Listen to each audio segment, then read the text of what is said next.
ಇವತ್ತು ಪ್ರಸ್ತುತ ವಿದ್ಯಮಾನದ ಬಗ್ಗೆ ನಾನು ಕರ್ನಾಟಕ ರಾಜ್ಯ ಸರ್ಕಾರದ ಸಚಿವರಾಗಿರುವಂಥ ಪ್ರಿಯಾಂಕಾ ಖರ್ಗೆ ಅವರು ರಾಜೀನಾಮೆ ಸಹಿತ ಈ ಇಡೀ ಘಟನೆಯನ್ನು CBI ತನಿಖೆ ಆಗಬೇಕು ಅಂತ ಹೇಳುವಂಥದ್ದನ್ನು ನಾನು ಒತ್ತಾಯವನ್ನು ಮಾಡ್ತಾ ಇದ್ದೇನೆ. ರಾಜ್ಯದಲ್ಲಿ ಕಾಂಗ್ರೆಸ್ ಸರ್ಕಾರ ಅಧಿಕಾರಕ್ಕೆ ಬಂದ ನಂತರ ದಿನದಿಂದ ದಿನಕ್ಕೆ ಗುತ್ತಿಗೆದಾರರು ಅತ್ಯಂತ ಆತಂಕದ ಸ್ಥಿತಿಯಲ್ಲಿರುವಂಥದ್ದು ನಾವು ಕಾಣ್ತಾ ಇದ್ದೇವೆ. ಗುತ್ತಿಗೆದಾರರು ಎದುರಿಸುವಂಥ ಕಷ್ಟ, ಅವರ ಆರ್ಥಿಕ ಸಂಕಷ್ಟಕ್ಕೆ ಸಿಲುಕಿ ಅವರು ನಲುಗಿ ಹೋಗುವಂಥ ರೀತಿಯಲ್ಲಿ ಆಗ್ತಾ ಇರುವಂಥ ಘಟನೆಯನ್ನು ನಾವು ಕಾಣ್ತಾ ಇರುವಾಗ ಸಾಲದಕ್ಕೆ ಸರ್ಕಾರ ಕೃಪಾಕಟಾಕ್ಷ ಹೊಂದಿರುವಂಥ ಪ್ರಭಾವಿ ಕಾಂಗ್ರೆಸ್ ನಾಯಕರುಗಳ ಆಪ್ತರ ಕಿರುಕುಳ, ಬೆದರಿಕೆಗೆ ಮಣಿದು ಉಸಿರುಗಟ್ಟಿಸುವಂಥ ವಾತಾವರಣದಲ್ಲಿ ಬದುಕಲಾಗದೆ ಹಲವಾರು ವ್ಯಕ್ತಿಗಳು ಇವತ್ತು ಆತ್ಮಹತ್ಯೆಗೆ ಶರಣಾಗ್ತಾ ಇರುವಂಥದ್ದನ್ನು ಕಾಣ್ತಾ ಇದ್ದೇವೆ. ಇದಕ್ಕೆ ಮತ್ತೊಂದು ಉದಾಹರಣೆ ಸಚಿವ ಪ್ರಿಯಾಂಕಾ ಖರ್ಗೆ ಅವರ ಆಪ್ತರ ಕಿರುಕುಳಕ್ಕೆ ಹೆದರಿ ಡೆತ್ ನೋಟ್ ಬರೆದಿಟ್ಟು ಆತ್ಮಹತ್ಯೆ ಮಾಡಿಕೊಂಡ ಬೀದರ್ನ ಗುತ್ತಿಗೆದಾರ ಸಚಿನ್ ಪಾಂಚಾಳ್ ಈ ಪ್ರಕರಣವೇ ಸಾಕ್ಷಿ ಅಂತ ನಾನು ಹೇಳ್ತಾ ಇದ್ದೇನೆ. ಅವರು 7 ಪುಟಗಳ ಡೆತ್ ನೋಟ್ ಬರೆದು ಅದನ್ನು ಸಾಮಾಜಿಕ ಜಾಲತಾಣಗಳಲ್ಲಿ ಹಾಕಿದ್ದನ್ನು ಕಂಡಿದ್ದೇವೆ. ಅದರಲ್ಲಿ ಪ್ರಿಯಾಂಕಾ ಖರ್ಗೆ ಅವರ ಆಪ್ತ ದುಷ್ಟಕೂಟದ ಸದಸ್ಯರು ಮತ್ತು ಅವರ ಆಪ್ತರ ಕೂಟದ ಮಾಡಿದ ಮಹಾಮೋಸ, ನೀಡಿದ ಚಿತ್ರಹಿಂಸೆ ಅಲ್ಲದೆ ಸನಾತನ ಧರ್ಮ ರಕ್ಷಣೆಗೆ ಬದುಕು ಮೀಸಲಿಟ್ಟಿರುವಂಥ ಅಂದೋಲ ಸ್ವಾಮೀಜಿ, BJP ಮುಖಂಡ ಚಂದು ಪಾಟೀಲ, ಅದೇ ರೀತಿ ಶಾಸಕ ಬಸವರಾಜ್ ಮತ್ತಿಮೂಡ ಸೇರಿದಂತೆ ಹಲವು ಹಿಂದೂ ನಾಯಕರನ್ನು ಸುಪಾರಿ ಕೊಟ್ಟು ಹತ್ಯೆ ಮಾಡುವಂಥ ಸಂಚಿನ ಬಗ್ಗೆ ಕೂಡ ಅದರಲ್ಲಿ ಉಲ್ಲೇಖ ಮಾಡಲಾಗಿದೆ. ಸಾಯುವ ಅಂತಿಮ ಕ್ಷಣದಲ್ಲಿ ಇಂಥ ವಿಷಯದಲ್ಲಿ ಹೇಳಿದಂಥ ವಿಚಾರಗಳು ಸುಳ್ಳು ಅಂತ ಹೇಳುವಂಥದ್ದು ಹೇಳಲಿಕ್ಕೆ ಸಾಧ್ಯವಾ? ಇದೊಂದು ಅತ್ಯಂತ ಆತಂಕಕಾರಿಯಾದಂಥ ವಿಷಯ. ಎಲ್ಲ ಆರೋಪಗಳು ಸಚಿವ ಪ್ರಿಯಾಂಕಾ ಖರ್ಗೆ ಅವರ ಸುತ್ತಲೂ ಇರುವಂಥ ಅವರ ಗಿರಾಕಿಗಳು, ಅವರ ಆಪ್ತರು ಇರುವಂಥದ್ದು ನಮಗೆ ಸ್ಪಷ್ಟವಾಗಿ ಕಾಣ್ತಾ ಇದೆ. ಇದಕ್ಕೆ ಕೂಡಲೇ ನೈತಿಕ ಹೊಣೆ ಹೊತ್ತು ಸಚಿವರು ರಾಜೀನಾಮೆ ಕೊಡಬೇಕು, ತದನಂತರ CBI ತನಿಖೆ ಆಗಬೇಕು ಅಂತೇಳೋದು ನಮ್ಮ ಭಾರತೀಯ ಜನತಾ ಪಾರ್ಟಿ ಆಗ್ರಹ. ಆದರೆ ಸಚಿವರು ಹೇಳುವಂಥ ಮಾತು ಎಷ್ಟು ದರ್ಪದ ಅಹಂಕಾರದ ಮಾತು. ನಾನು ಕಳೆದ 7 ವರ್ಷಗಳಿಂದ ವಿಧಾನಸೌಧ ಮತ್ತು ಹೊರಗಡೆ ನೋಡ್ತಾ ಇದ್ದೇನೆ. ಅವತ್ತು ವಿರೋಧ ಪಕ್ಷದಲ್ಲಿರುವಾಗ ಪ್ರಿಯಾಂಕಾ ಖರ್ಗೆ ಅವರ ಮಾತೇಗಿತ್ತು. ಇವತ್ತು ಆಡಳಿತ ಪಕ್ಷದ ಸಚಿವನಾಗಿದ್ದಾಗ ಯಾವ ರೀತಿ ಮಾತಾಡ್ತಾರೆ, ಇವತ್ತು ಸಚಿವರಾದ ನಂತರ ಮಾತನಾಡುವಂಥ ಮಾತನ್ನು ಕೇಳಿದ್ರೆ ನಾಚಿಕೆ ಆಗತ್ತೆ. BJP ಅವರು ಎಷ್ಟು ಬೇಕಾದರೂ ಹೋರಾಟ ಮಾಡಿಕೊಳ್ಳಲಿ, ನಾನು ರಾಜೀನಾಮೆ ಕೊಡುವುದಿಲ್ಲ. ಒಂದು ಹಠದ ಪ್ರವೃತ್ತಿಯನ್ನು ಪ್ರಾರಂಭ ಮಾಡಿ ಅವರು ಹಠ ಮಾಡಿದ ನಂತರ ಇಡೀ ಕಾಂಗ್ರೆಸ್ನ ಸಚಿವ ಸಂಪುಟದಿಂದ ಹಿಡಿದು ಮುಖ್ಯಮಂತ್ರಿಗಳು ಕೂಡ ಒಂದು ರೀತಿಯಲ್ಲಿ ಅವರ ಬೆನ್ನ ಹಿಂದೆ ನಿಂತಿದ್ದು ನಾವು ಕಾಣ್ತಾ ಇದ್ದೇವೆ. ಎಚ್ಚರಿಕೆ ಅಂತ ಹೇಳುವಂಥ ರೀತಿಯ ಮಾತನ್ನು ಆಡ್ತಾರೆ. ನನ್ನನ್ನು ರಾಜೀನಾಮೆ ಕೇಳುವವರಿಗೆ ವಾಪಸ್ ಪ್ರಿಯಾಂಕಾ ಖರ್ಗೆ ಅವರೇ ಒಂದು ರೀತಿಯಲ್ಲಿ ಥ್ರೆಟ್ ಕೊಡುವ ರೀತಿಯಲ್ಲಿ ಉತ್ತರವನ್ನು ಕೊಡ್ತಾರೆ.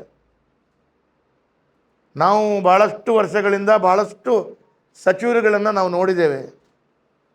ಆದರೆ ಈ ರೀತಿಯ ದುರಹಂಕಾರಿ ಸಚಿವರನ್ನು ನಾವು ಯಾವತ್ತೂ ಕಂಡಿಲ್ಲ. ನಮ್ಮ ದೌರ್ಭಾಗ್ಯ ಕರ್ನಾಟಕದಲ್ಲಿ ಇಂಥ ಸಚಿವರನ್ನು ನಾವು ಕಾಣ್ತಾ ಇದ್ದೀವಲ್ವಾ ಅಂತ ಹೇಳುವಂಥದ್ದು ನಮಗೆ ಬಹಳ ದುಃಖ ಆಗ್ತಾ ಇದೆ. ಇವತ್ತು ಸಿದ್ದರಾಮಯ್ಯ ಅವರು ಕೂಡ ಪರೋಕ್ಷವಾಗಿ ರಾಜೀನಾಮೆ ಕೇಳಿದವರಿಗೆ ಎಚ್ಚರಿಕೆಯನ್ನು ಸಂದೇಶವನ್ನು ಕೊಟ್ಟದ್ದು ಕೂಡ ನಾವು ಗಮನಿಸ್ತಾ ಇದ್ದೇವೆ. ಇದರಲ್ಲಿ CID ತನಿಖೆ ಸಾಕು, ಬೇರೆ ಯಾವುದೇ ತನಿಖೆಗಳು ಬೇಡ. ಈಗಲೇ ವ್ಯವಸ್ಥಿತವಾಗಿ ಸಿದ್ಧತೆಗಳನ್ನು ತಮ್ಮದೇ ಪರವಾಗಿ ಸರ್ಕಾರದ ಒತ್ತಡಕ್ಕೆ ಮೂಲಕ ಅಧಿಕಾರಿಗಳನ್ನು ವ್ಯವಸ್ಥಿತವಾಗಿ ಕೈ ಜೋಡಿಸಿಕೊಂಡು ಸಿದ್ದರಾಮಯ್ಯ ಅವರು ಒಂದು ಸಂದೇಶವನ್ನು ಕೊಟ್ಟಾಗಿದೆ. ಈ ಹಿಂದೆ ವಾಲ್ಮೀಕಿ ಹಗರಣದಲ್ಲಿ ಸಿಲುಕಿದ್ದ ಸಚಿವ ಬಿ ನಾಗೇಂದ್ರ ಅವರು ಇದೇ ರೀತಿಯ ಘಟನೆಯಲ್ಲಿ ಅವರ ಹೆಸರು ಬಂದಾಗ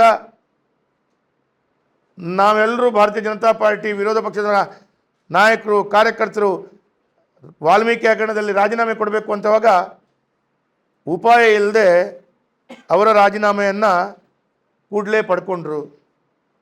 ಆದರೆ ಪ್ರಿಯಾಂಕಾ ಖರ್ಗೆ ಅವರ ರಾಜೀನಾಮೆ ಪಡ್ಕೊಳ್ಳಿಕ್ಕೆ ಸಿದ್ದರಾಮಯ್ಯ ಅವರಿಗೆ ಮತ್ತು DKಶಿ ಅವರಿಗೆ ಧೈರ್ಯವೂ ಇಲ್ಲ, ಬ್ಯಾಟ್ರಿಯೂ ಇಲ್ಲ.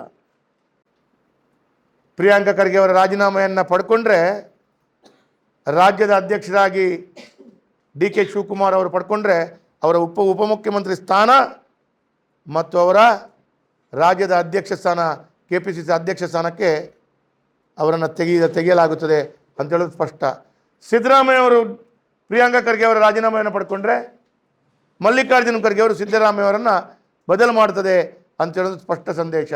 ಹಾಗಾಗಿ ಇವತ್ತು ಒಬ್ಬರ ಆತ್ಮಹತ್ಯೆ ಆಗಿದೆ, ಘನಘೋರ ಅಪರಾಧ ಆಗಿದೆ.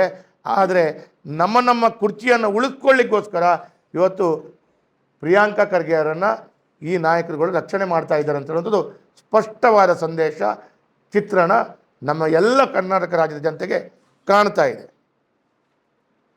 ಈ ಹಿಂದೆ ಭಾರತೀಯ ಜನತಾ ಪಾರ್ಟಿ ಆಡಳಿತದಲ್ಲಿರುವಾಗ ಇದೇ ರೀತಿಯ ಈಶ್ವರಪ್ಪ ಅವರ ಮೇಲೆ ಇದೇ ರೀತಿಯ ಆರೋಪ ಬಂದು ಪ್ರಕರಣಗಳನ್ನು ನಾವು ಮಾಧ್ಯಮದಲ್ಲಿ ಭಾಳಷ್ಟು ಕಡೆಗಳಲ್ಲಿ ಕಂಡಿದ್ದೇವೆ. ಆವಾಗ ಸಿದ್ದರಾಮಯ್ಯ ಅವರು ವಿಧಾನಸೌಧದಲ್ಲಿ ಯಾವ ರೀತಿ ಮಾತಾಡಿದರು, ಯಾವ ರೀತಿ ತೊಡೆ ತಟ್ಟಿದರು. ಪ್ರಿಯಾಂಕಾ ಖರ್ಗೆ ಅವರು ಎದ್ದು ವಿಧಾನಸೌಧ ಒಳಗಡೆ ಕುಣಿತಾ ಇದ್ರು ಈ ವಿಷಯದಲ್ಲಿ ಹಿಡ್ಕೊಂಡು. ರಾಜೀನಾಮೆ ಕೊಟ್ಟು ನೈತಿಕ ಜವಾಬ್ದಾರಿಯನ್ನು ಉಳಿಸ್ಕೊಳ್ಳಿ, ತದನಂತರ ತನಿಖೆಗೆ ಎದುರಿಸ್ಕೊಳ್ಳಿ. ನೀವೇ ಆಡಳಿತದ ಪಕ್ಷದ ಸಚಿವರಾಗಿ ನಿಮ್ಮ ವಿರುದ್ಧವೇ ಆ ಕಾನ್ಸ್ಟೇಬಲ್, ಆ SI ಯಾವ ರೀತಿ ತನಿಖೆ ಮಾಡಬೇಕು, SI ಒಂದು ಸಚಿವರಿಗೆ ತನಿಖೆಗೆ ಕರೀಲಿಕ್ಕೆ ಅಧಿಕಾರ ಅಥವಾ ಅವರಿಗೆ ಧೈರ್ಯ ಇದೆಯೋ, ಇದನ್ನೆಲ್ಲ ಪ್ರಶ್ನೆಯನ್ನು ಹಾಕಿದ್ದಾರೆ ಅವರು. ಇವತ್ತು CID ಒಂದು SIಗೆ ಪ್ರಿಯಾಂಕಾ ಖರ್ಗೆ ಅವರಿಗೆ ಕರೀಲಿಕ್ಕೆ, ಅದು ಕೂಡ ರಾಷ್ಟ್ರೀಯ ಕಾಂಗ್ರೆಸ್ ನಾಯಕರ ಅಧ್ಯಕ್ಷರ ಮಗ, ಅವರನ್ನು ಕರೀಲಿಕ್ಕೆ ಆ SIಗೆ, ಸರ್ಕಲ್ ಇನ್ಸ್ಪೆಕ್ಟರ್ಗೆ ಧೈರ್ಯ ಇದೆಯಾ? ನಾವು ಅವತ್ತು BJPಗೆ ಬೆರಳು ತೋರಿಸಿದ್ದೇವೆ ಅಂಥೇಳಿ, ಆದರೆ ಇವತ್ತು ಸಹಜವಾಗಿ ನಿಮ್ಮ ಮಧ್ಯದಲ್ಲಿ ಬೆರಳು ತೋರಿಸುವಂಥ ಪರಿಸ್ಥಿತಿ ಬಂದಾಗ ನಿಮಗೆ ಒಂದು ಸ್ವಲ್ಪವಾದರೂ ಮಾನವೀಯತೆ, ಮನುಷ್ಯತ್ವ, ಅಥವಾ ನೀವೊಂದು ಮನುಷ್ಯರಾಗಿ ಹುಟ್ಟಿ ಬಂದ ನಂತರ ಎಲ್ಲೋ ಒಂದು ಕಡೆ ದೇವರು ನೋಡ್ತಾರೆ ಅಂತೇಳೋದ್ರ ಗಮನದಲ್ಲಿಟ್ಟುಕೊಂಡು ನಿಮಗೊಂದು ನ್ಯಾಯ, BJPಯವರಿಗೊಂದು ನ್ಯಾಯ, ಇನ್ಯಾರಿಗೊಂದು ನ್ಯಾಯ ಅಂತೇಳೋ ರೀತಿಯಲ್ಲಿ ವರ್ತನೆ ಮಾಡ್ತಾ ಇದ್ದೀರಿ. ಇವತ್ತು ಸರ್ಕಾರಿ ಅಧಿಕಾರಿಗಳು, ಗುತ್ತಿಗೆದಾರರು, ಅಮಾಯಕರು ಸರ್ಕಾರದ ಕಾರಣದಿಂದಲೇ ಸಾಯುತ್ತಿದ್ದರೂ ಕೂಡ ಸರ್ಕಾರಕ್ಕೆ ಒಂದು ಚೂರು ಮಾನ ಮರ್ಯಾದೆ ಇಲ್ಲದಂತೆ ವರ್ತನೆ ಮಾಡ್ತಾ ಇದೆ. ಕಲಬುರಗಿ ಜಿಲ್ಲಾ ಉಸ್ತುವಾರಿ ಸಚಿವ ಪ್ರಿಯಾಂಕಾ ಖರ್ಗೆ ಅವರ ಅಟ್ಟಹಾಸ ಮೀರಿ ಅಲ್ಲಿ ಅನ್ಯಾಯದ ದರ್ಬಾರ್ ನಡೆಯುತ್ತದೆ ಎಂದು ನೊಂದ ಕುಟುಂಬದವರೇ ಹೇಳುತ್ತಿದ್ದಾರೆ. ಪೊಲೀಸರನ್ನು ತಮ್ಮ ಹಿಡಿತದಲ್ಲಿಟ್ಟುಕೊಂಡು ತಮ್ಮದೇ ಆಡಳಿತ ನಡೆಸುತ್ತಿರುವ ಅವರು ಪುಡಿ ರೌಡಿಗಳು, ಪುಂಡಿ ಪೋಖರಿಗಳನ್ನು ಸಾಕಿಕೊಂಡು ಜನರಿಗೆ ಭಯಭೀತವಾದಂಥ ವಾತಾವರಣವನ್ನು ಸೃಷ್ಟಿ ಮಾಡ್ತಾ ಇದ್ದಾರೆ. ಇವತ್ತು ಅಮಾಯಕರ ಸಾವಿಗೆ ಮತ್ತು ಆ ಗುತ್ತಿಗೆದಾರರ ಸಾವಿಗೆ BJP ಇಷ್ಟಕ್ಕೆ ಬಿಡುವುದಿಲ್ಲ. ರಾಜ್ಯದಲ್ಲಿ ನಮ್ಮ ನಾಯಕರಾದಂಥ ವಿಜೇಂದ್ರ ಅವರ ನೇತೃತ್ವದಲ್ಲಿ, ಅದೇ ರೀತಿ ಆರೋಚಕ್ ಅವರ ನೇತೃತ್ವದಲ್ಲಿ, ಛಲವಾದಿ ನಾರಾಯಣಸ್ವಾಮಿ ಅವರ ನೇತೃತ್ವದಲ್ಲಿ ಭಾಳ ದೊಡ್ಡ ರೀತಿಯಲ್ಲಿ ಹೋರಾಟ ನಡೀತಾ ಇದೆ. ಇನ್ನು ಅದನ್ನು ಜಿಲ್ಲಾ ಮಟ್ಟಕ್ಕೆ, ತಾಲೂಕು ಮಟ್ಟಕ್ಕೆ ತನಕ ಹೋರಾಟ ಮಾಡಿ ಇವತ್ತು ಸರ್ಕಾರ ಮಾಡಿದಂಥ ಅನ್ಯಾಯವನ್ನು ಜನರ ಮಧ್ಯದಲ್ಲಿ ಇಡುವುದು ಮಾತ್ರವಲ್ಲದೆ ಅವರಿಗೆ ನ್ಯಾಯ ದೊರಕಿಸಿಕೊಡುವಂಥ ದೃಷ್ಟಿಯಲ್ಲಿ ನಮ್ಮ ಪ್ರಾಮಾಣಿಕ ಪ್ರಯತ್ನಗಳನ್ನು ನಾವು ಮಾಡ್ತೀವಿ ಅಂತ ಹೇಳುವಂಥ ಮಾತನ್ನು ಇವತ್ತು ನಾನು ಹೇಳಲೇಬೇಕು. ಇವತ್ತು ಅವರ ತನಿಖೆಯನ್ನು ವಹಿಸ್ಕೊಂಡ ನಂತರ ಅವರು ನಿರಪರಾಧಿ ಅಂತೇಳಿ ಆದರೆ ಪುನರಪಿ ಅವರು ಮಂತ್ರಿ ಆಗಲಿ, ಉಪಮುಖ್ಯಮಂತ್ರಿ ಆಗಲಿ, ಸಿದ್ದರಾಮಯ್ಯನ ಇಳಿಸಿ ಮುಖ್ಯಮಂತ್ರಿಯೇ ಆಗಲಿ, ನಮಗೆ ಬೇಜಾರಿಲ್ಲ. ಆದರೆ ಹೊತ್ತುಕೊಂಡು ಆ ಸ್ಥಾನದಲ್ಲಿ ಮುಂದುವರಿಯುವಂಥ ಯಾವುದೇ ನೈತಿಕ ಹಕ್ಕಿಲ್ಲ ಅಂತೇಳುವಂಥದ್ದು ನಾನು ಇವತ್ತು ಹೇಳ ಬಯಸ್ತಾ ಇದ್ದೇನೆ. ಅದು ಮಾತ್ರವಲ್ಲ, ಇವತ್ತು ಪಂಚ ಗ್ಯಾರಂಟಿಗಳೊಂದಿಗೆ ಕಾಂಟ್ರಾಕ್ಟರ್ದಾರರು ಮತ್ತು ಇನ್ನಿತರ ಸಾರ್ವಜನಿಕರಿಗೆ ಆತ್ಮಹತ್ಯೆ ಭಾಗ್ಯವನ್ನು ಕೂಡ ಇವತ್ತು ಕೊಡ್ತಾ ಕುಟುಂಬವನ್ನು ಅನಾಥ ಮಾಡಿ ಆ ಕುಟುಂಬದವರು ಕಣ್ಣೀರು ಸುರಿಸುವಂಥ ಕೆಲಸ ಕಾರ್ಯಗಳು ಮಾಡ್ತಾ ಇವತ್ತು ಆ ಕುಟುಂಬದವರ ಶಾಪ ಈ ಸರ್ಕಾರಕ್ಕೆ ತಟ್ಟಿದೆ. ಈ ಶಾಪ ತಡ್ತಾ ಇದೆ, ಇನ್ನು ಮುಂದೆಯೂ ತಟ್ಟುತ್ತೆ ಅಂತೇಳುವಂಥದ್ದು ಇವತ್ತು ನಾನು ಹೇಳಲಿಕ್ಕೆ ಬಯಸ್ತಾ, ಇವತ್ತು ಸಚಿನ್ ಅವರು ಪಡೆದಿದ್ದಂಥ ಗುತ್ತಿಗೆಯ ಕೆಲಸದ ಕಾಮಗಾರಿಗಳ ಬಾಕಿಯ ಎಲ್ಲ ಮೊತ್ತವನ್ನು ಸರ್ಕಾರ ತಕ್ಷಣ ಸಚಿನ್ ಅವರಿಗೆ ಕೊಡಲಿಕ್ಕೆ ಬಾಕಿ ಇರುವಂಥ ಮೊತ್ತವನ್ನು ಬಿಡುಗಡೆ ಮಾಡಬೇಕು ಮತ್ತು ಅವರ ಕುಟುಂಬಕ್ಕೆ ಸೂಕ್ತವಾದ ಪರಿಹಾರ ಕೊಡ್ತಾ ಅವರ ಕುಟುಂಬಕ್ಕೆ ಸರ್ಕಾರಿ ನೌಕರಿಯನ್ನು ಕೊಡಬೇಕು. ಈ ಒಂದು ವಿಚಾರದಲ್ಲಿ ಸಚಿವರು ರಾಜೀನಾಮೆಯನ್ನು ಕೊಡಬೇಕು. ಅದರ ಒಟ್ಟಿಗೆ CBI ತನಿಖೆಯಲ್ಲಿ ಕೊಟ್ಟರೆ ಮಾತ್ರ ಇದೆಲ್ಲವೂ ಯಶಸ್ವಿಯಾಗಿ ಆಗುತ್ತೆ ಅಂತೇಳುವಂಥ ವಿಶ್ವಾಸದ ಮಾತಿನಲ್ಲಿ ಆ ಸತ್ತಂಥ ಗುತ್ತಿಗೆದಾರರ ಕುಟುಂಬಕ್ಕೆ ಸಾಂತ್ವನವನ್ನು ಹೇಳ್ತಾ ಅವರ ಆತ್ಮಕ್ಕೆ ಶಾಂತಿಯನ್ನು ಕೊಡ್ತಾ ನಾಚಿಕೆಗೇಡನ್ನು ಮಾಡಿದಂಥ ಸಚಿವರು ಆ ಸ್ಥಾನದಲ್ಲಿ ಮುಂದುವರಿಬಾರ್ದು ಅಂತೇಳುವಂಥ ಮಾತನ್ನು ಹೇಳ್ತಾ ಇವತ್ತು ಪ್ರಿಯಾಂಕ ಖರ್ಗೆ ರಾಜೀನಾಮೆಯನ್ನು ಕೊಟ್ಟು CBI ತನಿಖೆಯನ್ನು ಎದುರಿಸಬೇಕು ಅಂತೇಳುವಂಥ ಆಗ್ರಹವನ್ನು ಮಾಡ್ತೇನೆ. ನಾಗೇಂದ್ರ ಅವರ ವಿಚಾರದಲ್ಲಿ CID ತನಿಖೆ ಸಾಕು, ಇನ್ನೊಂದು ತನಿಖೆ ಸಾಕು ಅಂತೇಳುವಂಥದ್ದನ್ನು ಹೇಳಿಕೊಂಡು ರಾಜ್ಯ ಸರ್ಕಾರದ ಅಧೀನದಲ್ಲಿರುವಂಥ ಎಲ್ಲ ತನಿಖೆ ಸಂಸ್ಥೆಗಳು ನಾಗೇಂದ್ರ ಅವರನ್ನು ಕ್ಲೀನ್ ಚಿಟ್ ಕೊಟ್ಟಿದೆ. ಆದರೆ ಕೇಂದ್ರ ಸರ್ಕಾರದ ವ್ಯವಸ್ಥೆಯಲ್ಲಿದ್ದಂಥ ಏನು ತನಿಖಾ ತಂಡಗಳು ಬಂದಾಗ ದಾಖಲೆ ಸಮೇತ ತಪ್ಪನ್ನು ಬಿಡುಗಡೆ ಮಾಡಿ ಅವರನ್ನು ಇದು ಮಾಡಿದರೆ ಈ ರಾಜ್ಯ ಸರ್ಕಾರದ ಮಂತ್ರಿಮಂಡಲದವರು ಯಾವ ರೀತಿ ಮಾತಾಡ್ತಾರೆ ನೀವು ಕೇಳಿದಿರಿ. ಇವತ್ತು ನೀವು ಹೇಳಿದ ಮಾತಿಗೆ ನಾನು ಒಂದು ಉತ್ತರ ಕೊಡ್ತೇನೆ. ಪ್ರಾರಂಭದಲ್ಲಿ ಇದಕ್ಕೆ ಬೇಕಾದಂಥ ಎಲ್ಲ ಮುಖ್ಯ ಅಂಶಗಳು ಈ ರಾಜ್ಯ ಸರ್ಕಾರದ ಅಧೀನದಲ್ಲಿರುವ ಮಂತ್ರಿಯ ಒತ್ತಡಕ್ಕೆ ಅವರು ದಾಖಲೆಗಳನ್ನು ಎಲ್ಲೋ ಒಂದು ಕಡೆ ಬೇಕಾದ ಹಾಗೆ ತಿರುಚಿಕೊಂಡು ಬೇಕಾದ ಹಾಗೆ ಅದನ್ನು ಮಟಾಚ್ ಮಾಡಿಬಿಟ್ರೆ ಮತ್ತೆ CBIಗೆಲ್ಲ ಯಾರಿಗೆ ಕೊಟ್ಟರು ದಾಖಲೆಗಳನ್ನು ಪುನಃ ತೆಗಿಲಿಕ್ಕೆ ಆಗೋದಿಲ್ಲ. ಹಾಗಾಗಿ ನಿಷ್ಪಕ್ಷಪಾತವಾದ ತನಿಖೆ ಆಗಬೇಕು ಅಂತೇಳಿ ಆದರೆ ಆಯಿತು, ನ್ಯಾಯಾಂಗ ತನಿಖೆ ಮಾಡಿಕೊಳ್ಳಿ ಯಾರೋ ಅಂಥ ರೀತಿಯಲ್ಲಿ. ಯಾಕಂದರೆ ರಾಜ್ಯ ಸರ್ಕಾರ ಯಾಕೆ ನಾನು ಹೇಳ್ತೇನೆ ಹಾಗಾದರೆ CBI ಕೊಡಬೇಕು ಕೇಂದ್ರ ಸರ್ಕಾರ ಅಂತೇಳಿ ಒಂದು ನೀವು ಒಪ್ಪಿಕೊಳ್ತೀರಾ ಅಂತ ಪ್ರಶ್ನೆ ಬರ್ಬೋದು. ಸ್ವಾಮಿ, ನಾನು ಹೇಳುವಂಥ ಮಾತು ಏನು ಅಂತ ಹೇಳಿದ್ರೆ, ಇವತ್ತು ರಾಜ್ಯ ಸರ್ಕಾರದ ಅಧೀನದಲ್ಲಿರುವಂಥ ಇಲಾಖೆಗಳು ಮತ್ತು ಇದು ರಾಜ್ಯ ಸರ್ಕಾರದೇ ಸಚಿವ ಮಂತ್ರಿಗಳ ಆದ ಕಾರಣ ನಿಮ್ಮ ಒಡನಾಟ ಮತ್ತು ನಿಮ್ಮ ಚೌಕಟ್ಟಿನಲ್ಲಿರುವಂಥ ವ್ಯಕ್ತಿಗಳು ಬಿಟ್ಟು ಇದಕ್ಕೆ ಸಂಬಂಧ ಇಲ್ಲದಂಥ ವ್ಯಕ್ತಿಗಳು ತನಿಖೆ ಮಾಡಿದರೆ ಮಾತ್ರ ಯಾವತ್ತೂ ನಿಷ್ಪಕ್ಷಪಾತವಾದ ತನಿಖೆ ಆಗ್ಬೋದು. ಈಗ ನನ್ನ ಬಗ್ಗೆ ಏನೋ ಒಂದು ಕಡೆ ಆರೋಪ ಬಂದರೆ ನನ್ನನ್ನು ಇಲ್ಲಿ ಕೂತವರೇ ತನಿಖೆ ಮಾಡಿದ್ರೆ ಏನು ತನಿಖೆ ಮಾಡ್ಯಾರ ಹೇಳಿ? ಹಾಗಾಗಿ ಇವರು ತನಿಖೆ ಮಾಡಿ ಆದೇಶಗಳು ಇವತ್ತೇ ಹೇಳ್ತೇನೆ. ಇನ್ನು ಕೆಲವೇ ದಿನಗಳಲ್ಲಿ ಪ್ರಿಯಾಂಕ ಖರ್ಗೆ ಅವರದ್ದು ಇದರಲ್ಲಿ ಯಾವುದೇ ತಪ್ಪುಗಳಿಲ್ಲ, ಅವರನ್ನು ಬೇಕಂತಲೇ BJP ಇದು ಮಾಡಿದ್ದು, ಅವರ ಸಾವಿಗೆ ಇವರು ಕಾರಣರಲ್ಲ. ಈಗಲೇ ಹೇಳ್ತೇನೆ ನನ್ನ ಉತ್ತರ, ಮಾಡೇ ಮಾಡ್ತಾರೆ ಅವರು.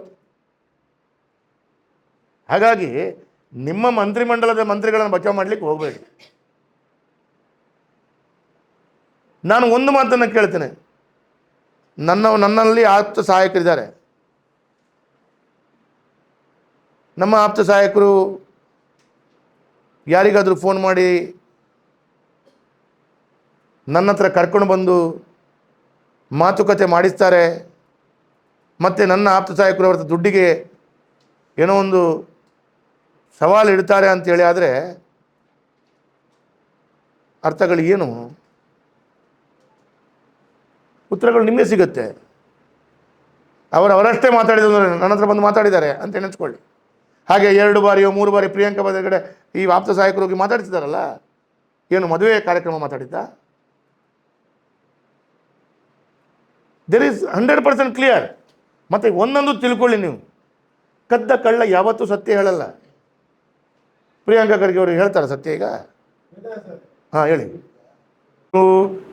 ಯಾವ ರೀತಿಯಲ್ಲಿ ಹೋರಾಟ ಆಗಬೇಕು, ಯಾವ ರೀತಿಯಲ್ಲಿ ಗುತ್ತಿಗೆದಾರರು ಇವತ್ತು ಸಾವನ್ನಪ್ಪಿದ್ದಾರೆ, ಅವರಿಗೆ ನ್ಯಾಯ ಕೊಡುವ ದೃಷ್ಟಿಯಲ್ಲಿ ಒಂದು ವಿರೋಧ ಪಕ್ಷದಾಗಿ ನಾವು ಯಾವ ರೀತಿಯ ಚಟುವಟಿಕೆ, ಯಾವ ರೀತಿಯ ಹೋರಾಟ, ಯಾವ ರೀತಿಯಲ್ಲಿ ನಮ್ಮೆಲ್ಲ ಕೆಲಸ ಕಾರ್ಯಗಳು ಮಾಡಬೇಕು ಅದನ್ನು ಮಾಡೇ ಮಾಡ್ತೀವಿ.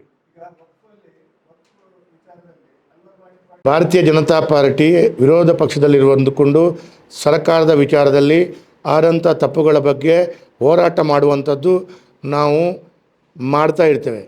ಇಲ್ಲಿ ಏನಾಗಿದೆ ಅಂತ ಹೇಳಿದರೆ, ಹೋರಾಟ ಮಾಡುವವರ ವಿಫಲತೆ ಅಲ್ಲ, ದಿನನಿತ್ಯ ಸರ್ಕಾರ ಇಕ್ಕಟ್ಟಿಗೆ ಸಿಲುಕುವಾಗ ಒಂದು ವಿಷಯವನ್ನು ಹಿಡ್ಕೊಂಡು ಹೋರಾಟ ಮಾಡಿ 3 ದಿವಸಕ್ಕೆ ಹೋಗಿ ಹೊಸ ವಿಷಯ ಬರ್ತದೆ.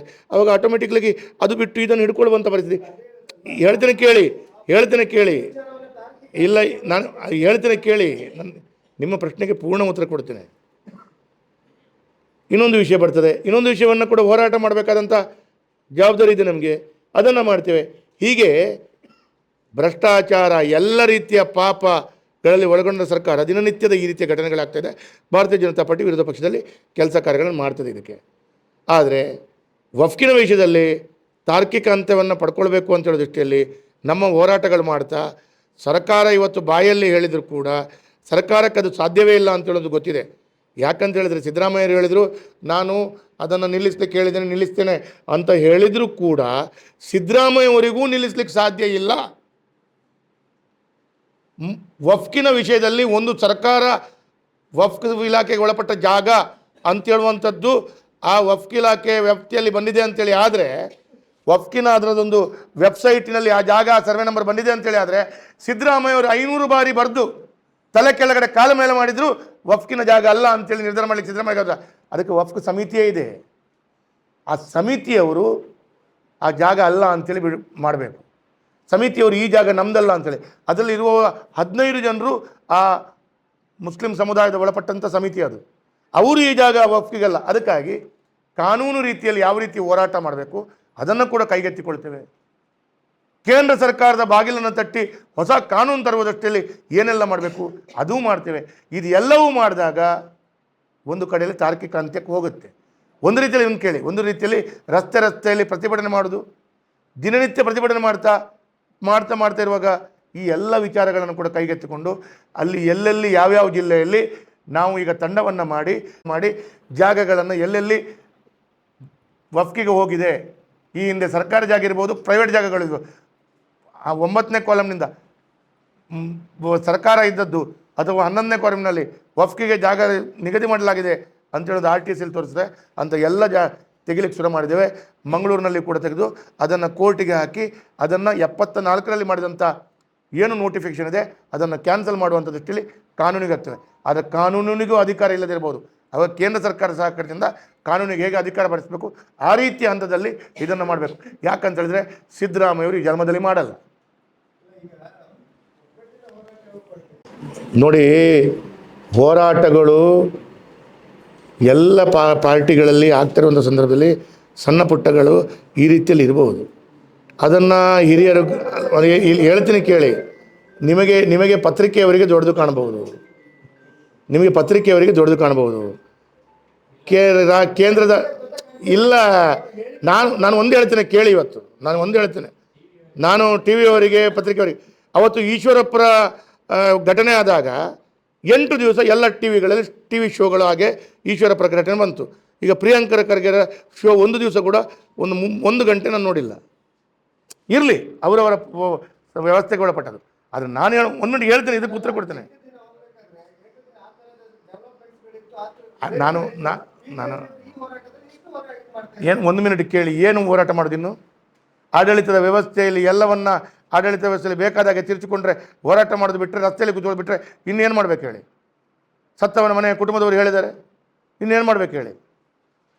ನಾವು ಅದಕ್ಕಾಗಿ ಹೇಳೋದು ವಫ್ಕಿನಲ್ಲಿ ಕೂಡ ಕಾನೂನು ಇನ್ನಿತರ ವ್ಯವಸ್ಥೆಗಳಲ್ಲಿ ತಾರ್ಕಿಕ. ಮತ್ತು ಸಣ್ಣ ಪುಟ್ಟ ಗೊಂದಲಗಳು ಇರ್ಬೋದು, ಸರಿಯಾಗತ್ತೆ. ಸಣ್ಣ ಪುಟ್ಟ ಗೊಂದಲಗಳು ಯಾವ ಪಾರ್ಟಿಯಲ್ಲಿ ಇರಲಿಲ್ಲ, ಎಲ್ಲ ಪಾರ್ಟಿಯಲ್ಲಿ, ರಾಜಕೀಯ ಪಾರ್ಟಿಗಳು ಸಣ್ಣ ಪುಟ್ಟ ಏನು ಈ ಹಿಂದೆ ಮುಖ್ಯಮಂತ್ರಿಗಳು ರಾಜ್ಯ ಆಡಳಿತಕ್ಕೆ ಬಂದಾಗ ಮುಖ್ಯಮಂತ್ರಿಗಳ ಹೆಸರು ಘೋಷಣೆ ಮಾಡಲಿಕ್ಕೆ 1 ವಾರ ತಗೊಳ್ಳಿಲ್ಲ ಕೇಂದ್ರದಲ್ಲಿ ಕಾಂಗ್ರೆಸ್ಸಿಗೆ, ತಗೊಂಡಿದೆ. ಈಗಲೂ ಒಳ ಜಗಳ ಮಾಡಿ ಮುಖ್ಯಮಂತ್ರಿಗಳ ಬದಲಾವಣೆ ದಿನನಿತ್ಯ ಬರ್ತಾ ಇಲ್ಲ ಪತ್ರಿಕೆಯಲ್ಲಿ. ತಿಂಗಳಿಗೊಮ್ಮೆ 8 ಸಚಿವರು ಕೊಡ್ತಾ ಇಲ್ವಾ? ಯಾಕೆ ಅದನ್ನು ನೀವು ಒಳ ಜಗಳ ಅಂತ ಹೇಳ್ತಿಲ್ಲ? ಮುಖ್ಯಮಂತ್ರಿಗಳು ಬದಲಾಗ್ತಾರೆ, 3 DCM ಮಾಡ್ತಾರೆ. ಈ 20 ತಿಂಗಳಲ್ಲಿ 28 ಬಾರಿ ಬಂದಿದೆ. ಅದರಲ್ಲಿ 1 ಮಿನಿಟ್ ಕೇಳಿ ಹೇಳ್ತೇನೆ. ಯಾಕೆ ಅದು ಒಳಜಗಳವೇ, ಅದು ಒಳಜಗಳವೇ. ಆದರೆ ಆಡಳಿತ ಪಕ್ಷದ ಒಳಜಗಳ ಜಾಸ್ತಿ ಆಗಿ ತೋರಿಸ್ಬೇಕಲ್ಲ ನೀವು.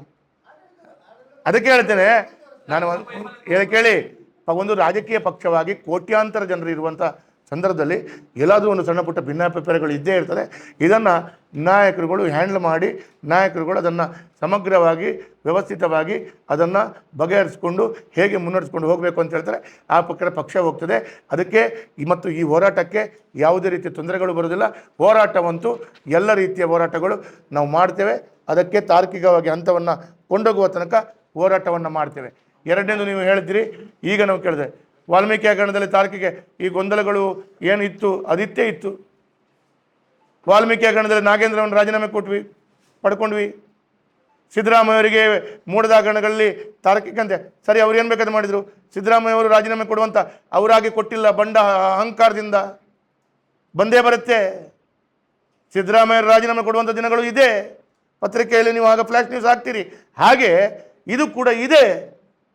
ಸಮಯವನ್ನು ಕಾದು ನೋಡಿ, ಸ್ವಲ್ಪ ಸಮಯ ಆಗ್ತದೆ.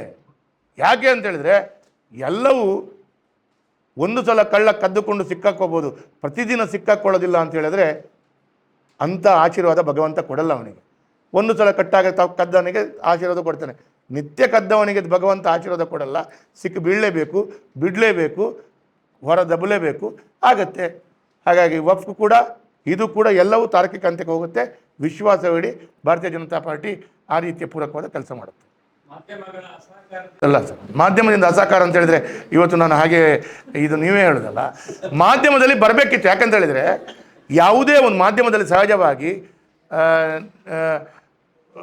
ಒಳ್ಳೆಯ ವಿಚಾರಗಳನ್ನು ಭಾಳಷ್ಟು ಬಾರಿ ಬರುವಂಥದ್ದಕ್ಕಿಂತ ಈ ರೀತಿಯ ಘಟನೆಗಳು ಭಾಳಷ್ಟು ಬರ್ತಿತ್ತು. ಅವತ್ತು ಈ ರೀತಿಯ ಘಟನೆಗಳಾದಾಗ ದಿನನಿತ್ಯ ಬರ್ತಿತ್ತು. ಇವತ್ತು ಇದು ಅದೇ ರೀತಿಯ ಘಟನೆಗಳಾಗಿದೆ. ಅದನ್ನು ದಿನನಿತ್ಯ ಬರಬೇಕಿತ್ತು ಅಂತ ಹೇಳೋದು ಅಪೇಕ್ಷೆಗಳು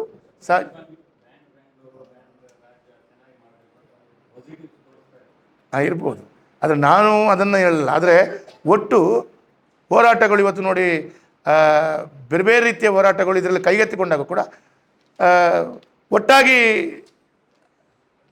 ಆದಂಥ ಘಟನೆ ಬಗ್ಗೆ, ಆದಂಥ ಯಾರ ಗುತ್ತಿಗೆದಾರರ ಬಗ್ಗೆ ಮಾಧ್ಯಮದವರು ಮತ್ತು ಎಲ್ಲ ತಂಡದವರು ಒಟ್ಟಾಗಿ ನಿಂತು ಅವರಿಗೆ ನ್ಯಾಯ ದೊರಕಿಸಿಕೊಡುವಂಥದ್ದಲ್ಲಿ ಸಹಕಾರ ಕೊಟ್ಟರೆ ಯಶಸ್ಸು ಬೇಗ ಸಿಗುತ್ತೆ ಅಂತ ಭಾವನೆ. ಕಾಂಗ್ರೆಸ್ನವರು ಒಂದೇ ಒಂದು 40% ಅಂತ ಮಾಡಿದರು.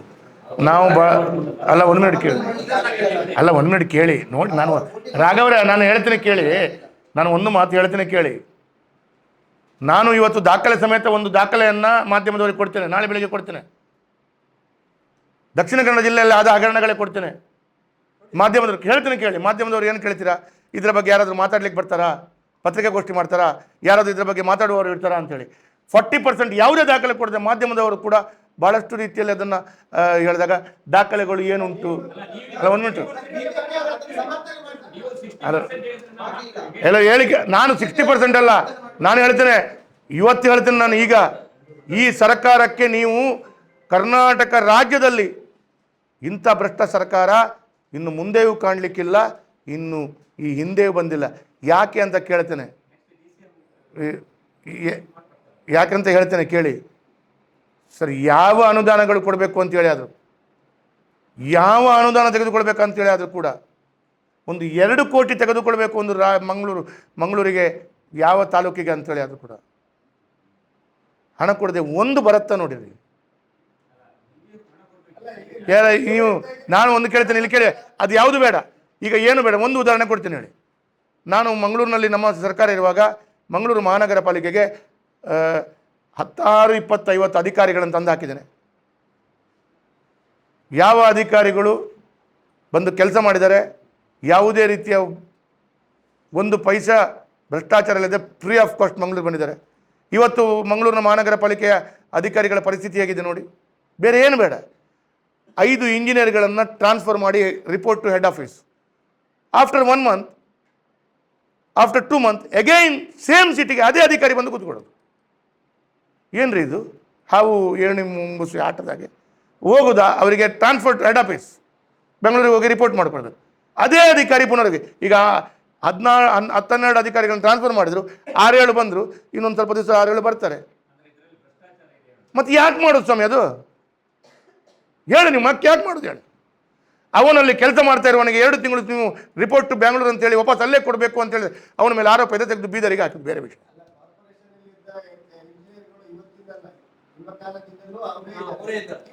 ಯಾರಿದ್ದಾರೆ ಹೇಳಿ? ಯಾರು?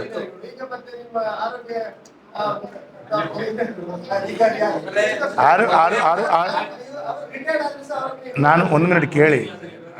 ಹಾಗೆ ಹೌದು. ನಿಮಗೆ ಸ್ವಲ್ಪ ರಾಘವ್ರೆ, ನೀವು ಪತ್ರಿಕೆಯವರು ಮಾತಾಡುವಾಗ ಸ್ವಲ್ಪ ತಿಳ್ಕೊಳ್ಬೇಕು. ಟ್ರೈನಿಂಗ್ ಆಫೀಸರನ್ನು ಯಾವ ರೀತಿ ತೆಗಿಬೇಕು ಅಂತ ಹೇಳಿ. ಯಾಕಂತ ಹೇಳಿದ್ರೆ ಇಲ್ಲಿ ಕೇಳಿ, ನಾನು ಪ್ರಶ್ನೆ ಹೇಳ್ತೇನೆ. ಇದೇ ಆರೋಪಗಳು ನಮ್ಮ ಸರ್ಕಾರ ಇರುವಾಗಲೂ ಬಂತು. ನಾನು ಏಕೆ ಏನು ಅಂತ ನೋಡಿಕೊಂಡೆ. ಯಾಕೆ ಅಂತ ಹೇಳಿದ್ರೆ ಈ ಟೌನ್ ಪ್ಲಾನಿಂಗ್ ಆಫೀಸರ್ ಮತ್ತು 3 ATPಗಳು 4 ಜನ ಇವರು first time town planning officer ಬೆಂಗಳೂರಿನಿಂದ ಆಯ್ಕೆಗೊಂಡು ಅವರು ಮಂಗಳೂರಿಗೆ ನಿಯುಕ್ತಿಗೊಂಡು ಮಂಗಳೂರಿಗೆ ರಿಟೈರ್ಮೆಂಟ್ ಆಗುವ ಕಂಡೀಷನಲ್ಲೇ ಅವರಿಗೆ ಅಪಾಯಿಂಟ್ಮೆಂಟ್ ಆದದ್ದು ಸ್ವಾಮಿ. ಏನು ಮಾತಾಡ್ತೀರಾ ನೀವು? ಹಾಗೆಲ್ಲ ತಿಳ್ಕೊಳ್ಳಿ. ಅದಕ್ಕೆ ಹೇಳಿದ್ದು, ತಿಳ್ಕೊಳ್ಳೋದನ್ನ ಒಟ್ಟಾರೆ ಡಮ್ಮ ಹೊಡಿಬೇಡಿ, ಸ್ವಲ್ಪ ತಿಳ್ಕೊಳ್ಳಿ. ಬಾಲಕೃಷ್ಣ ಗೌಡರು, ನನ್ನ ಹೆಸರು ಹೇಳ್ತೇನೆ, ಅವರಿಗೆ ಸ್ವಲ್ಪ ಸಮಯ ರಿಲ್ಯಾಕ್ಸ್ ಕೊಟ್ಟರು, ವಾಪಸ್ ಬಂದರೆ ಇಲ್ಲಿ ಅವರಿಗೆ ಆಗಲ್ಲ. ಯಾಕಂದರೆ he is appointed for Mangalore city corporation it self. ದಾಖಲೆ ನೋಡಿ. ಅದಕ್ಕೆ ಹೇಳುವಂಥದ್ದು, ದಾಖಲೆ ತಗೊಳ್ಳುವಾಗಲೇ ಮಾಡುವಾಗಲೇ ಸ್ವಲ್ಪ ವಿಚಾರಿತ ಇರ್ತದೆ. ಆದರೆ ನಾನು ಇದನ್ನು ಪ್ರಶ್ನೆ ಮಾಡ್ತಾ ಇಲ್ಲ. ನಾನು ಕೇಳೋದು, ಕೆಲವು ಅಧಿಕಾರಿಗಳು ನಾನು ಮಂಗಳೂರಿಗೆ ಯಾರು ಬೇಕಾದರೆ ಬನ್ನಿ, ನಮ್ಮ ಸರ್ಕಾರ ಹೋಗ, ಯಾರು ತಗೊಂಡು ಬಂದರೂ ಡಮ್ಮ ಆರ್ಡರ್ ಮಾಡಿಸ್ಕೊಡ್ತಿದ್ದೆ. ಮಂಗಳೂರಿಗೆ ಈಗ ಬರಬೇಕು ಅಂತ ಹೇಳಿದ್ರೆ ಬಂದವರು ಪರ್ಮನೆಂಟಾಗಿ ನಿಲ್ತಾರೆ, ಬಿಟ್ಟರೆ ಹೊಸ ಬರಲಿಕ್ಕೆ ಯಾರೂ ಇಷ್ಟಪಡಲ್ಲ. ಸರಿ, ಬಂದವರನ್ನು ನೀವು ಪರ್ಮನೆಂಟ್ ಆಗಿದ್ದುಕೊಂಡು ಕೆಲಸ ಮಾಡ್ತಾರೆ. ಅವರುಗಳು ಹೆಲ್ತ್ ಆಫೀಸರ್ ಅವರೇನೋ ಇದ್ದಾರೆ ಅಂತೇಳಿ ಅವ್ರು ನಮ್ಮ ಟರ್ಮ್ನಲ್ಲಿ ನಾವು ಆಯ್ಕೆ ಪ್ರಕ್ರಿಯೆಗೆ ಹಾಕಿದ್ರಿ. ಗೌರ್ಮೆಂಟ್ನಲ್ಲಿ ಆ ಇಲಾಖೆ ಆ ಹುದ್ದೆಗೆ ಪರ್ಮನೆಂಟಾಗಿ ಇರುವಂಥ UD ಡಿಪಾರ್ಟ್ಮೆಂಟ್ನಲ್ಲಿ ಯಾವ ಹುದ್ದೆದಾರರು ಅಧಿಕಾರಿಗಳು ಇಲ್ಲ. ಔಟ್ಸೋರ್ಸಿಂಗ್ನಲ್ಲಿ ತಗೊಳ್ಬೇಕು ಅಂತೇಳಿ ನಾವು ಟೆಂಡರ್ ಕರೆದಿದ್ದೇವೆ. ಯಾರು ಅರ್ಜಿ ಹಾಕಿದ್ದಾರೆ? ನಾವು ಬದಲು ಮಾಡಬೇಕು ವ್ಯವಸ್ಥೆಗಳನ್ನಂತ ನಾವು ಮಾತಾಡ್ತೀವಿ, ಅಲ್ಲಿ ಕೂತ್ಕೊಂಡು ಮಾತಾಡ್ತೀವಿ. ಸುಲಭದಲ್ಲಿ ನಾವು ಟೆಂಡರ್ ಹಾಕಿದ್ದೀವಿ, ನಾವು ಕಾಲ್ ಫಾರ್ ಮಾಡಿದ್ದೀವಿ. ಇದೆ ನನ್ನ ಹತ್ರ ದಾಖಲೆ. ಅದೇ ಹೇಳಿದಲ್ಲ, ಕೊರೋನಾ ಬಂದಾಗ ನರ್ಸುಗಳು 5 ಸಲ ಪೇಪರ್ ನೋಟಿಫಿಕೇಶನ್ ಕೊಟ್ಟಿದ್ದೇವೆ. 35,000ದಿಂದ 50,000 ಸಂಬಳ ಕೊಡ್ತೇವೆ, ಬನ್ನಿ ನರ್ಸುಗಳು ಕೆಲಸ ಮಾಡಲಿಕ್ಕೆ. ನಮ್ಮ ನರ್ಸುಗಳು ಕೊರೋನಾ ಆಗಿ ಮನೇಲಿದ್ದಾರೆ ಬನ್ನಿ ಅಂತ ಹೇಳಿದರೆ ಒಂದೇ ಒಂದು ನರ್ಸ್ ಬಂದಿಲ್ಲ. 5-6 ನರ್ಸಿಂಗ್ ಕಾಲೇಜಿಗೆ ಹೋಗಿ ನಾನು ಭಿಕ್ಷೆ ಬೇಡಿದ್ದೇನೆ, ಬಂದಿಲ್ಲ. ಮತ್ತು ಮಾಧ್ಯಮದಲ್ಲಿ ತೋರಿಸ್ತಾರೆ ನರ್ಸಿನ ಕೊರತೆಯಿಂದಾಗಿ ಅವ್ಯವಸ್ಥೆ ಅಂತ. ನಾವು ಅವ್ಯವಸ್ಥೆಯನ್ನು ತೋರಿಸೋ ಮುಂಚೆ ವ್ಯವಸ್ಥೆಯನ್ನು ಸರಿಪಡಿಸ್ಕೊಳ್ಳೋ ನಮ್ಮ ಕೊಡುಗೆ ಏನು ಅಂತೇಳಿ ಯಾರಾದರೂ ಗಮನಿಸ್ತಾರಾ? ನಾನು ಒಂದು ಬೇಡ, ಬೇಜಾರು ಮಾಡಬೇಡಿ. UT ಖಾದರ್ ಅವರು ಪಾಪ ಸರ್ಕಾರವನ್ನು ಡಿಫೆಂಡ್ ಮಾಡಿ. ಯಾಕಂದರೆ ನೀವು ಇವತ್ತು ಬರೀರಿ, ಇದನ್ನು ಇಲ್ಲಿ ಕೇಳಿ, ಇವತ್ತು ಬರೀರಿ, ಮುಂದಿನ ಮಂತ್ರಿಮಂಡಲ ವಿಶ್ಲೇಷಣೆಯಲ್ಲಿ UT ಖಾದರ್ ಮಂತ್ರಿ ಆಗ್ತಾರೆ ಅಂತೇಳಿ ಸುದ್ದಿ ಇದೆ, ಬರ್ಕೊಳ್ಳಿ. ಅದಕ್ಕಾಗಿ ಅವರು ಸರ್ಕಾರದ ಡಿಫೆಂಡ್ ಮಾಡ್ತಾ ಇದ್ದಾರೆ ಅಂತೇಳಿ ಬರ್ಕೊಳ್ಳಿ.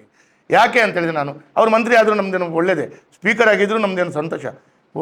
ನಮ್ಮ ಜಿಲ್ಲೆಯವರು, ನಮ್ಮ ಜಿಲ್ಲೆಗೆ ಲಾಭ ಆಗುತ್ತೆ, ನಮ್ಮ ಜಿಲ್ಲೆಗೆ ಹೈಕೋರ್ಟ್ ಪೀಠ ಬರುತ್ತೆ, ಅವರು ಸ್ಪೀಕರ್ ಆಗಿರುವಂಥ ಸ್ಥಾನ ಮುಖ್ಯಮಂತ್ರಿಗಳಿಂದ ಉನ್ನತ ಸ್ಥಾನ ಅಂತೇಳಿದ ಖುಷಿಯಲ್ಲಿ ಅವರು ನಮ್ಮ ಜಿಲ್ಲೆಯವರು ಯಾವ ಪಾರ್ಟಿಯಲ್ಲಿ ಅಂಥ ಸ್ಥಾನದಲ್ಲಿದ್ದರೂ ಕೂಡ ನಾವು ಅವರಿಗೆ ಅವರ ಸಹಕಾರ ಕೊಡ್ತೇವೆ. ಹಾಗೆ UT ಖಾದರ್ಗಳು ಕಿವಿಯಲ್ಲಿ ಬೀಳ್ತಾ ಉಂಟು, ನೆಕ್ಸ್ಟ್ ಮಂತ್ರಿಮಂಡಲದಲ್ಲಿ ಮಂತ್ರಿ ಆಗ್ತಾರೆ ಅಂತ ಸುದ್ದಿ ಉಂಟು. ಹಾಗಾಗಿ ಅವರು ಸರ್ಕಾರಕ್ಕೆ ಡಿಫೆಂಡ್ ಮಾಡ್ಕೊಳ್ತಾ ಎಲ್ಲ ಕೊಡ್ತಾರೆ. ನೀವು ನೋಡಿ, 20 ತಿಂಗಳಲ್ಲಿ UT ಖಾದರ್ ಒಂದು ತೆಂಗಿನಕಾಯಿ ಹೊಡೆದ ಫೋಟೋ ಉಂಟು ನೋಡಿ. ನಿಮ್ಗೆ ಕರೆದಿದ್ದಾರಾ? ಬೇಡ, ಅವರೇ ತೆಂಗಿನಕಾಯಿ ಹೊಡೆದು ನಿಮಗೆ ಫೋಟೋ ಕಳಿಸಿದಾರಾ? ಇಲ್ಲ. ಯಾವುದು? ಮುಂಚಿನ ಶಾಸಕರು ತಂದುಕೊಟ್ಟ ಅನುದಾನಕ್ಕೆ ಯಾರು ಹೊಡಿತಾರೆ? ಎಲ್ಲ ಕೇಳಿ, 1 ಮಿನಿಟ್ ಕೇಳಿ. ಮುಂಚಿನ ಅನುದಾನವನ್ನು ಕೊಟ್ಟಂಥದ್ದು ಯಾವುದಾದಿದ್ರೆ ಏನು ಮಾಡಿದರೆ ಗೊತ್ತಾ? ನನ್ನ ಬರಕ್ಷೇತ್ರ ಉಮಾನಾಥ್ ಕೋಟ್ಯಾನರ ಕ್ಷೇತ್ರದಲ್ಲಿ ಈ ಹಿಂದೆ ಕೊಟ್ಟಂಥ ಅನುದಾನಗಳನ್ನು ತಡೆ ಹಿಡಿಯಲಾಗಿದೆ. ಅಶೋಕ್ ರೈ ಅವರ ಕ್ಷೇತ್ರದಲ್ಲಿ ಅಥವಾ ಖಾದರ್ ಕ್ಷೇತ್ರದಲ್ಲಿ ಈ ಹಿಂದೆ ನಮ್ಮ ಸರ್ಕಾರ ಕೊಟ್ಟಂಥ ಅನುದಾನಗಳು ಇದ್ದಲ್ಲಿ ಅದು ಕಂಟಿನ್ಯೂಟಿಗೆ ಕೊಟ್ಟಿದ್ದರೆ ತೆಂಗಿನಕಾಯಿ ಹೊಡಿತಾ ಇರ್ಬೋದು, ನನಗೆ ಗೊತ್ತಿಲ್ಲ. ಈಗ ಅಭಿವೃದ್ಧಿ ಇನ್ನಷ್ಟಾಗಲಿ, ಉಳ್ಳಲ್ದವ್ರಿಗೆ ಆಗಲಿ, ನಮ್ಮ ಸಹಮತ ಇದೆ. ನಮ್ಮದು ನಮಗೇನಿಲ್ಲ. ನನಗೆ ಒಂದು ತೆಂಗಿನಕಾಯಿ ಹೊಡೆದು ತೋರಿಸಿ ನೀವು. ನನಗೆ ಮತ್ತೇನುಂಟು, ಕಾರ್ಪೊರೇಟರ್ಗಳು ತೆಂಗಿನಕಾಯಿ ಹೊಡಿತಾರೆ, ಕಾರ್ಪೊರೇಟರ್ಗಳು ಕರಿತಾ ಆತ್ಮಭೂಷಣ್ ರೇ ಕಾರ್ಪೊರೇಟರ್ ಕರೀತಾರೆ, ಸರ್ ನನ್ನ ಕ್ಷೇತ್ರದಲ್ಲಿ ಕಾರ್ಪೊರೇಷನ್ ಅನುದಾನದಿಂದ ಒಂದು ಗುದ್ಲಿ ಪೂಜೆ ಇದೆ ಬನ್ನಿ ಅಂತ. ನಾನು ಕಾರ್ಪೊರೇಷನ್ನ ಗುದ್ಲಿ ಪೂಜೆಗೆ ಹೋದ್ರೆ ನಾನು ಸುಮಾರು ಆಗ್ತೇನೆ, ನೀವು ಮಾಡಿ ಅಂತ ಹೇಳೋದು, ನಾನು ಹೋಗಲ್ಲ ಅಂತ. ಹಾಂ, ಕಾರ್ಪೊರೇಷನ್ಗೆ ಹೋಗ್ತಿರ್ಲಿಲ್ಲ ನಾನು, ಸಾರಿ ಅಣ್ಣ. ಕಾರ್ಪೊರೇಷನ್ನಲ್ಲಿ ಕಾರಣ ಇದೆ ಹೋಗಲಿಕ್ಕೆ. ನೀವು 5 ಲಕ್ಷ 10 ಲಕ್ಷ 20 ಲಕ್ಷಕ್ಕೆ ಯಾವ ಕಾಮಗಾರಿಗಳು ನಾನು ಲೆಟರ್ ಇಟ್ಟು ನಾನು ಸ್ಯಾಂಕ್ಷನ್ ಸಪ್ರೇಟ್ ಮಾಡಿರ್ತೇನೆ. ಕಾರ್ಪೊರೇಟ್ರಿಗೆ ಪ್ರಸ್ತುತವಾಗಿ ಕೆಲವು ಅನುದಾನ ಇದೆ, ಆ ಅನುದಾನಕ್ಕೆ ನಾನು ಹೋಗೋದಿಲ್ಲ. ಅವತ್ತು ಹೋಗಲಿಲ್ಲ, ಇಲ್ಲಿ ಕೇಳಿ, ಅವತ್ತು ಹೋಗಲಿಲ್ಲ, ಇವತ್ತು ಹೋಗಲ್ಲ. ನಾನು ಬಹಳ ಶಿಸ್ತು ಇಟ್ಕೊಂಡಿದ್ದೇನೆ. ಕಾರ್ಪೊರೇಟ್ಗಳ ಫಂಡ್ ಅವತ್ತು ಹೋಗಿಲ್ಲ, ಇವತ್ತು ಹೋಗಿಲ್ಲ, ಇನ್ನು ಮುಂದೂ ಹೋಗಲ್ಲ. ನಾನು ಕಾರ್ಪೊರೇಟ್ ಅಲ್ಲ, ನಾನು MLA. ಹಾಗೆ MLA ನಾನು ಇಡೀ ಜಿಲ್ಲೆಗೆ, ಇಡೀ ಮಂಗಳೂರಿಗೆ ಪೂರಕವಾಗಿ ಕೆಲವಾರು ಕಾರ್ಯಕ್ರಮ 1 ಕೋಟಿ 2 ಕೋಟಿ ನನ್ನ ಲೆಟ್ರ್ ಇಟ್ಟು ಕೌನ್ಸಿಲಲ್ಲಿ ಮೇಯರಿಗೆ ಹೇಳಿ, ಕಮಿಷನರಿಗೆ ಹೇಳಿ, ಎಲ್ಲ ಕಾರ್ಪೊರೇಟ್ರಿಗೆ ಪ್ರೀ ಕೌನ್ಸಿಲಲ್ಲಿ ಕೂತ್ಕೊಂಡು ಇದು ನನ್ನ ಫೈಲು ಪಾಸ್ ಮಾಡಿಕೊಡ್ಬೇಕು ಜನರಿಗೆ ಬೇಕು ಅಂತೇಳಿ ಅವರಿಗೆ ಮನವಿ ಮಾಡಿದ ಫೈಲಿಗೆ ನಾನು ಹೋಗಿದ್ದೇನೆ. ನನ್ನ ಲೆಟ್ರೆಡ್ನಲ್ಲಿ ಸ್ಯಾಂಕ್ಷನ್ ಆಗಿದೆ. ನನ್ನ ಲೆಟ್ರೆಡ್ ಅಲ್ಲದಕ್ಕೂ ಒಂದಕ್ಕೂ ಹೋಗಲ್ಲ ನಾನು. ಹಾಗಾಗಿ ನನಗೆ ಗುದ್ಲಿ ಪೂಜೆನೇ ಇಲ್ಲ. ಅವರವ್ರ ಲೆಟ್ರೆಡಲ್ಲಿ ಮಾಡಿದ್ದು ಅವ್ರವ್ರು ಮಾಡ್ಕೊಡ್ತಾರೆ.